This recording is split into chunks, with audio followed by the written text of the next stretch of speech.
Assalamualaikum. Bersama saya Intan. Kali ini kita bincangkan tentang subtopik yang kedua daripada bab 6 iaitu gabungan. Sebelum buat gabungan ni ada satu subtopik iaitu pilih atur. Okey, dalam pilih atur kita dah kenal faktorial, kita dah kenal NPR. Okey, sebelum tu apa yang bezakan pilih atur dengan gabungan ialah pilih atur kita pentingkan susunan. Contohnya kalau kita ada AB dengan BA. Okey, kalau dalam pilih atur AB dan BA ni kita kira sebagai dua sebab susunan dia berbeza. Tapi dalam gabungan AB dengan BA ni dianggap benda yang sama kerana gabungan yang sama iaitu gabungan antara A dengan B walaupun susunan berbeza. So apa yang kita kena faham, pilih atur pentingkan susunan. Gabungan kita tak kisah susunan macam mana, yang penting kita nak gabungan yang exactly macam tu. Okey, tapi contoh yang pertama kita ada 3 orang tapi kita nak pilih 2 orang je untuk membentuk satu gabungan yang ada 2 orang. Okey, sebelum ni kita ada belajar satu formula iaitu NPR. Okey, kalau kita apply formula tu dalam ni, kita akan buat 3P2 kita dapat 6. Okey, so 6 tu adalah ni list 6 tu kita dah buat. Okey, which is sebenarnya dalam 6 ni yang pertama ni adalah gabungan yang sama cuma dengan susunan yang berbeza. Sebab apa kita guna NPR? So kat sini kita ada satu gabungan, 2 gabungan dan 3 gabungan. Okay, which is dalam 3 gabungan kita ada 6 jenis susunan. Maksudnya kalau kita buat pilih atur, kita akan dapat 6 tapi hanya gabungan yang kita ada hanya 3. Okay, tapi pada contoh seterusnya kita ada 4 orang. So let's say kalau kita buat 4, kita nak 3 orang membentuk gabungan 3 orang. So let's say kita buat 4/3, kita akan dapat 24. Which is kalau kita list dia akan jadi macam ni, 24. Iaitu sebenarnya yang row pertama ni gabungan yang sama cuma susunan yang berbeza. Sama juga kedua, yang ketiga, keempat. So kita ada 1, 2, 3, 4 sahaja gabungan. Maksudnya dalam kes ni pilih atur yang kita buat ada 24 jenis susunan. Tapi gabungan yang ada hanya 4. Okey, daripada pattern tu pada 2 kes. Kes pertama pilih atur sama dengan 6 tapi gabungan hanya ada 3. Kes kedua pilih atur yang kita buat 24 tapi gabungan hanya ada 4. Okey, daripada kes ni terdapat, kalau kat sini pilih atur ni adalah 2 kali ganda daripada gabungan yang ada. Kalau yang kes kedua, pilih atur dia adalah 6 kali ganda daripada gabungan. Sekarang ni kita nak tengok apa iaitu 2, apa itu 6 dalam kes ni. Okay, sebenarnya 2 tu ialah dalam satu gabungan. Contoh kita tengok gabungan pertama. Kalau kita nak cari susunan dalam gabungan, kita buat 2 faktorial. Okay, so sebenarnya 2 ni ialah 2 faktorial. Okay, kalau yang 6 tu pula, tengok dalam satu gabungan kita ada 6 susunan. So macam kita boleh dapat 6 susunan, iaitu kalau kita recap balik guna kaedah dalam subtopik pilih atur, kita akan buat 3 faktorial. So maksudnya 6 kat sini ialah 3 faktorial. So daripada perkataan ni yang kita ada di sini adalah NPR, and then kita ada 2 faktorial. Jadi NPR ni kat sini adalah 3P2. So maksudnya R ni 2. So ni adalah sama dengan R. Sama juga kat sini kita ada 4P3, which is R dia 3. Sama juga kat sini adalah R. Sebenarnya kat sini kita dah ada perkaitan untuk buat satu lagi formula yang khas untuk kita terus cari gabungan, iaitu NPR.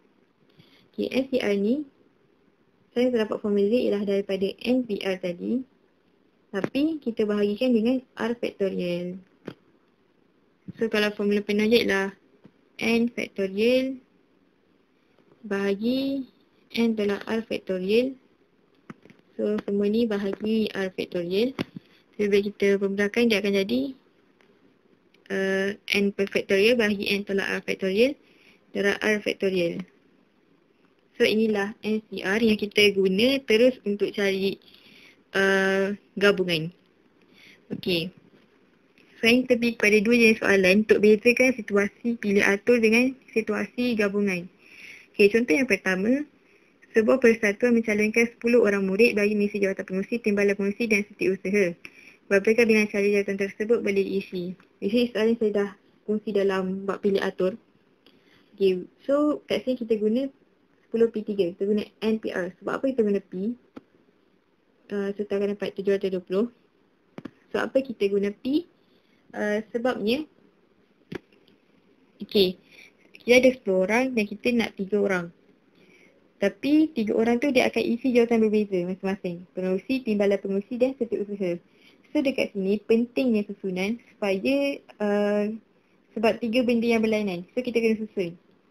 Okay, kalau kita tengok pada contoh yang kedua, iaitu 3 daripada 10 orang murid akan dipilih untuk menyertai sebuah kem kepimpinan. Nyatakan bilangan cara untuk menentukan murid yang terpilih. Okey, dekat sini kita hanya akan gunakan 10 C3. Okay, kat sini apa kita guna C? Sebab kita dekat situasi ni kita hanya perlu pilih 3 orang daripada 10. Which is kalau kita pilih 3 orang ni tak kisahlah 3 orang yang terpilih tu dia nama dia yang pertama ke, nama yang kedua ke. Tapi dia tetap akan sertai benda yang sama iaitu kem kepimpinan. So kita dapat 120.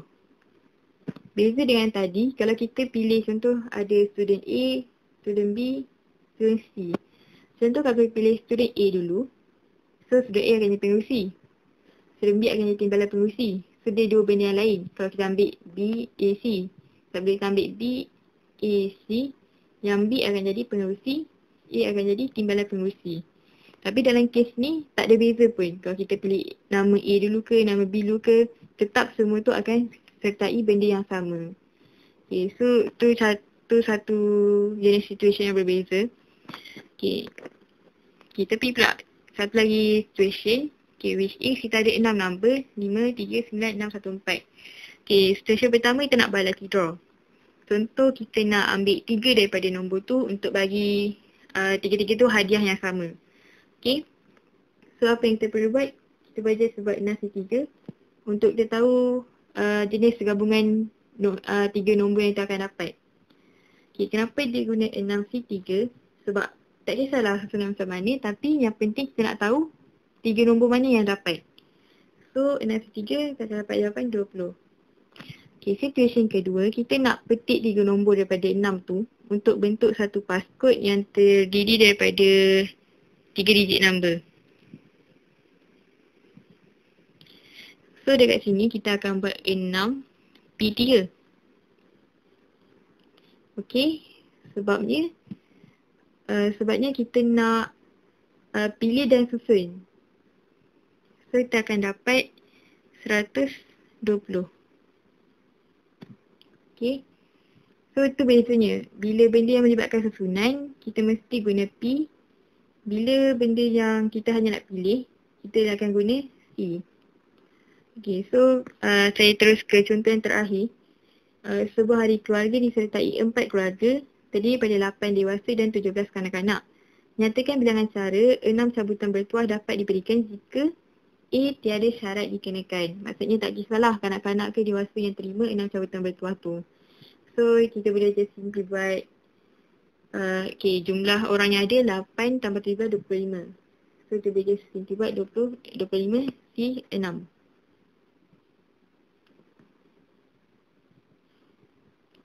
Which is kita akan dapat jawapannya ialah 177,100. Okay. So A kita dah jawab. Okay. B pula. B syarat dia ialah bilangan dewasa yang dapat cabutan bertuah tu kena sama dengan bilangan kanak-kanak. Okay, so kalau kita ada 6, so maksudnya kita akan ada 3 untuk dewasa, 3 lagi untuk kanak-kanak. So kita akan ada jam kerja yang berasingan untuk dewasa dan kanak-kanak. So first kali daripada 8 dewasa, kita nak 3 yang akan dapat cabutan bertuah. So kita pilih 3.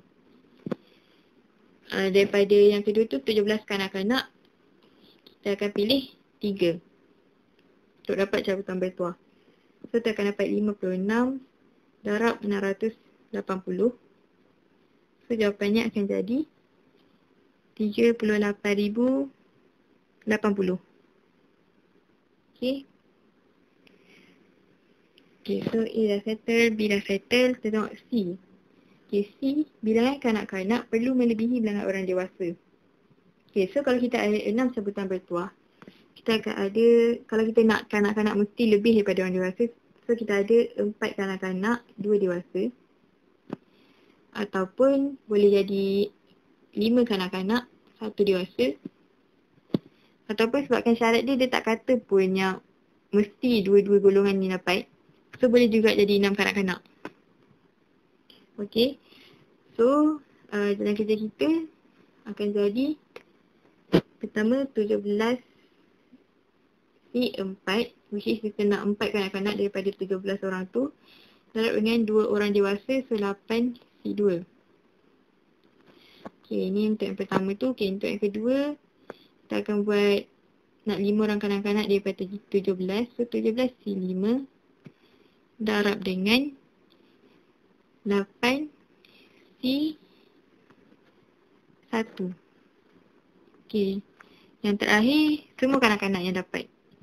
So dia jadi 17 C6. Okay. Which is kalau kita kira settlekan semua jawapan ni, kita akan dapat 128,520.